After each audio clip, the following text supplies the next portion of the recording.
स्वागतम सुस्वागतम। स्वागत है मित्रों आप सभी का हमारे YouTube चैनल हिंदी साहित्य में। स्वागत करता और आपके मंच संचालन करता है टी निरंजन। जब G8 का शिखर सम्मेलन हुआ था तो उसमें ग्लोबल वार्मिंग सबसे बड़ा मुद्दा रहा। ग्लोबल वार्मिंग का अर्थ हम उसके नाम से ही ग्लोबल यानी दुनिया, वार्मिंग मानी उबलना, अर्थात दुनिया में किसी तरह का उबाल आना, नदियों का सूख जाना, कई प्राकृतिक आपदाओं का आना आदि कह सकते हैं।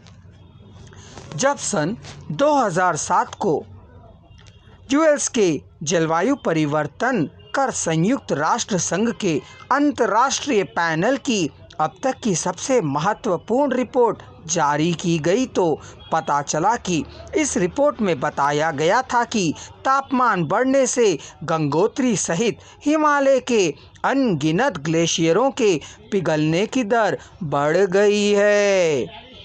वे ग्लेशियर काफ़ी तेज़ी से पिघल रहे हैं।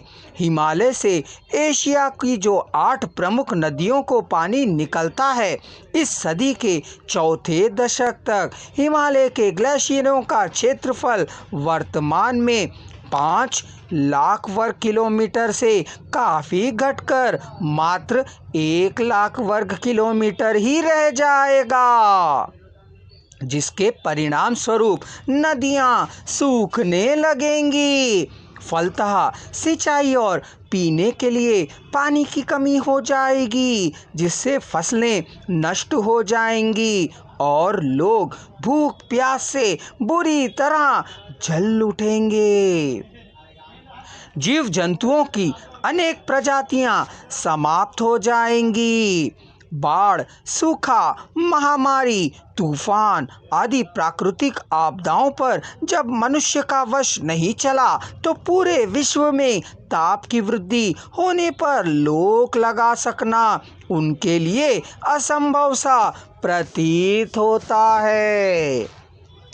संपूर्ण ब्रह्मांड में केवल धरती ही एक ऐसा ग्रह है जिस पर जीवन है। इसकी सतह से 275 से 325 किलोमीटर की ऊंचाई तक वायु का एक आवरण है। इसी आवरण के कारण धरती पर जीवन संभव हो पाया है। जब मनुष्य ने इसके पर्यावरण स्तर से छेड़छाड़ की तो हमें इस गंभीर संकट का सामना करना पड़ रहा है, जिसे हम ग्लोबल वार्मिंग कह सकते हैं। अब प्रश्न यह उठता है कि आखिर ग्लोबल वार्मिंग है क्या भला?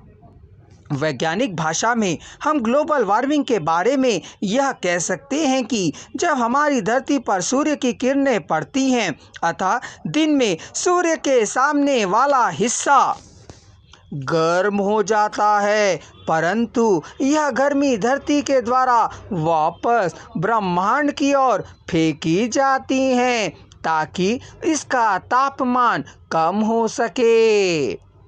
वस्तुतः पूरी गर्मी ब्रह्मांड की ओर नहीं फेंकी जा सकती। धरती पर जो कोयला, ईंधन व लकड़ी के जलने पर कार्बन डाइऑक्साइड गैस बनती है, यही गैस हमारे वायुमंडल में कुछ ऊंचाई पर जाकर स्थिर हो जाती है। अब यदि वही गैस का उत्पादन अधिक होने लगे और पर्यावरण के सुरक्षा कवच अर्थात पेड़ पौधे नाम मात्र के रह जाएं, तो धरती के द्वारा छोड़ी जाने वाली गर्मी वापस धरती पर ही परावर्तित कर रही है।